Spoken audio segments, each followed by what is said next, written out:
कहते हैं, खाना केवल पेट भरने का साधन नहीं होता, उसमें स्वाद से ज्यादा भावनाएं होती है। यही भावनाएं कभी रिश्तों को जोड़ती है और कभी खटास भी घोल देती है। ये कहानी है एक सास और बहू के बीच की, जिसमें एक रात का बासी खाना पूरे घर के रिश्तों को झकझोर कर रख देता है। उत्तर प्रदेश के एक छोटे से गांव बसरिया में रहती थी शोभा देवी। उम्र लगभग 65 साल, बिंदास स्वभाव, सीधी सच्ची बातें बोलने वाली। उनके बेटे विक्रम की शादी को अभी 1 साल ही हुआ था।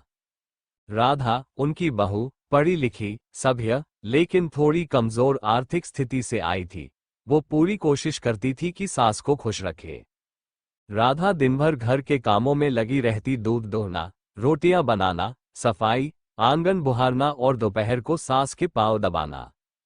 उस दिन घर में थोड़ा ज्यादा खाना बन गया। राधा ने आलू टमाटर की सब्जी और रोटियां बनाई थी। विक्रम ने देर से आने की बात कही थी और शोभा देवी को भूख कम थी। राधा ने खाना संभाल कर रख दिया। अगली सुबह सास ने उठते ही पूछा, बहू, आज नाश्ते में क्या है? राधा बोली, मां जी, रात की बची रोटियां और सब्जी है, मैं गरम कर देती हूं। इतना सुनते ही सास का पारा 7वें आसमान पर। रात का बासी खाना? तू हमें बासी परोस रही है? अब हम बूढ़े हो गए तो बासी खिलाकर मार देगी क्या?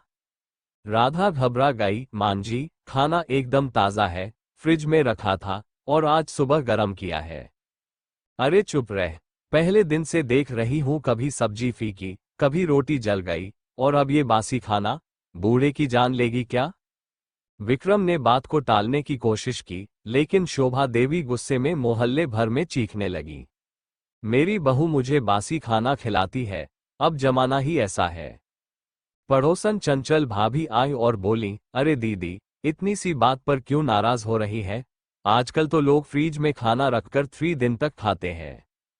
हाँ, लेकिन मेरी बहू हमको ताज़ा नहीं दे सकती। हम कोई होटल की ग्राहक है क्या? बासी खाना भी अब हमारी किस्मत में है? कुछ औरतें तो हंस पड़ी, शोभा दीदी, आपका पेट तो फौलादी है, बासी क्या बिगाड़ेगा? आपकी बहू तो रोज ताजगी से मुस्कुराती है, कभी उसका मन भी देखिए। राधा चुपचाप कमरे में जाकर रोने लगी, मैं तो कभी ऐसा नहीं चाहती थी, बस खाना बच गया था, फेंकने का मन नहीं हुआ। भूखा फेंकने से तो किसी को खिला देना बेहतर लगता है, वह बड़बड़ाती रही। उस दिन उसने दोबारा सब कुछ ताज़ा बनाकर परोसा, लेकिन मन में एक टीस बैठ गई।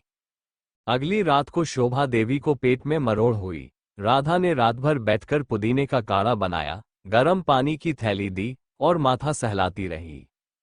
सुबह शोभा देवी ने पूछा, तू नहीं सोई बहू? राधा मुस्कुरा कर बोली, आप बासी माँ नहीं है मां जी, इसलिए मैं ताजे प्यार से सेवा करती हूँ। ये सुनकर शोभा देवी का दिल भर आया। शोभा देवी बैठी बैठी सोचने लगी, जब मैं खुद बहू थी, तब मेरी सास ने भी मुझे एक बार बासी रोटी के लिए डांटा था। मैंने तब कसम खाई थी कि मैं कभी किसी को ऐसा नहीं कहूंगी, और आज मैं वही कर बैठी। उन्होंने धीरे से राधा का हाथ पकड़ लिया, बहू, माफ कर दे, तूने हमें कभी माँ की तरह छोड़ा नहीं, और हमने तुझ पर माँ बनने का हक ही नहीं दिया। उस दिन के बाद शोभा देवी खुद राधा की मदद करने लगी। रात को बचे खाने को ढंग से पैक करना सिखाया, सुबह इस्तेमाल कैसे हो ये समझाया। राधा मुस्कुराने लगी, मां जी, अब बासी खाना भी रिश्तों को ताज़ा कर गया। बरामदे में चारपाई पर शोभा देवी और राधा बैठी थी, चाय की प्याली हाथ में, रोटियों की टोकरी सामने। शोभा देवी बोली, अब समझ आया बहू, खाना सिर्फ स्वाद नहीं भावना है, और तूने हमको प्यार से जो परोसा, वो बासी नहीं, ताजगी से भरा था। राधा ने स्नेह से कहा, अब से मां जी, आपका खाना भी ताज़ा और हमारा रिश्ता भी ताज़ा। कभी कभी जिंदगी में बासी चीजें भी ताजगी का सबक देती है। इंसान की नीयत और भावना साफ हो तो बचा हुआ खाना भी रिश्तों में मिठास घोल सकता है। एक छोटी सी बात, एक छोटा सा शब्द, बेटी, लेकिन जब ये शब्द किसी बहू को अपनी सास से सुनने को मिलता है, तो वो दिल को कुछ ऐसा छू जाता है कि पूरी जिंदगी की तपस्या सफल लगती है। ये कहानी उस पल की है जब शोभा देवी ने पहली बार अपनी बहू राधा को बेटी कहा, लेकिन यह एक आम पल नहीं था। इसके पीछे एक बड़ी परीक्षा, त्याग और सच्चा प्रेम छुपा था। बसरिया गांव में सावन का महीना चल रहा था। मंदिरों में घंटियां गूंज रही थीं, औरतें हर सोमवार को व्रत रख रही थीं और गांव की हवा में भक्ति की मिठास घुली हुई थी। राधा भी पूरे भाव से व्रत करती थी। उसके मन में एक छोटी सी मुराद थी, भगवान, मेरी सास हमेशा स्वस्थ रहे और मुझे उनकी सेवा करने का अवसर मिले। शोभा देवी को हल्का बुखार था। राधा ने कहा, मान जी, मैं मंदिर जा रही हूँ, आपके नाम से बेलपत्र और प्रसाद चढ़ाऊंगी, आप आराम कीजिए। शोभा देवी ने पहली बार किसी बहू को ऐसा कहते सुना था। अरे, ये कैसी बहू है, लोग तो मायके के लिए मन्नत मांगते हैं, ये सास के लिए भगवान से बोल रही है। राधा ने मंदिर पहुंचकर पुजारी जी को प्रणाम किया और बोली, पंडित जी, मेरी सास बहुत अच्छा व्यवहार करती है, कभी कभी सख्त होती है, पर दिल से बहुत साफ है। मैं चाहती हूं कि उनके नाम से प्रसाद चढ़ाऊं और व्रत पूरा करूं।